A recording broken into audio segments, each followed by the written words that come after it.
امریکہ اس کو برسر اقتدار لایا ہے. اب آہستہ آہستہ سازش کو انکشافات ہوتے رہیں گے اور آپ بھی اور ہم بھی اور آپ سب دیکھتے رہیں گے. آج امیر کویت، یعنی اب آپ سوچئے کہ پاکستان ایک نظریاتی مملکت ہے، پاکستان کی بنیاد قرآن و سنت پر ہے، جس کا دستور اسلامی ہے.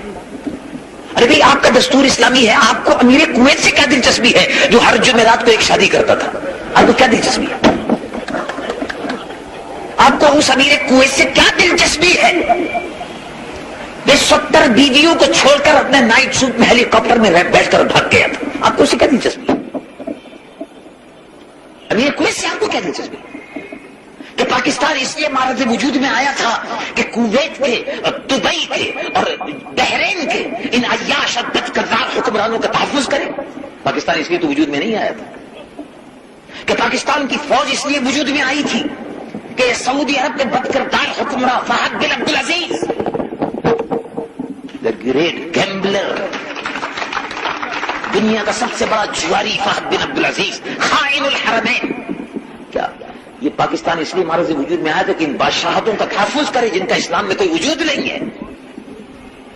اسلام میں بادشاہت کا کوئی وجود نہیں، اسلام میں ڈکٹیٹروں کا کوئی وجود نہیں ہے. اسلام بادشاہتوں کا اور ڈکٹیٹروں کا سب سے بڑا دشمن ہے. اسلام نے اپنے پہلے حملے میں دنیا کی 2 بڑی بادشاہتوں کو چیلنج کر دیا. اپنی غربت میں، عالم غربت میں کھجوریں کھا کر ستو پی کر یورپ کی بیزنٹین امپائر سے مسلمان ٹکرا گئے اور ایران کی بادشاہت سے ٹکرا گئے. بادشاہتوں کو ختم کر دیا. اسلام تو بادشاہتوں کو ختم کرنے کے لیے آیا تھا. پاکستان کی فوج، یہ پاکستان اس لیے تمہارے سے وجود میں نہیں آیا تھا کہ بادشاہوں کی حفاظت کرے گی، اس لیے تو پاکستان نہیں بنا. پاکستان کی فوج کو کرائے کی فوج بھی نہیں. پاکستان کی فوج غیور مجاہدوں کی فوج ہے. یہ رسول اللہ کے دیوانوں کے پروانوں کی فوج ہے، غلط حکمرانوں کے ہاتھ میں چلی گئی ہے.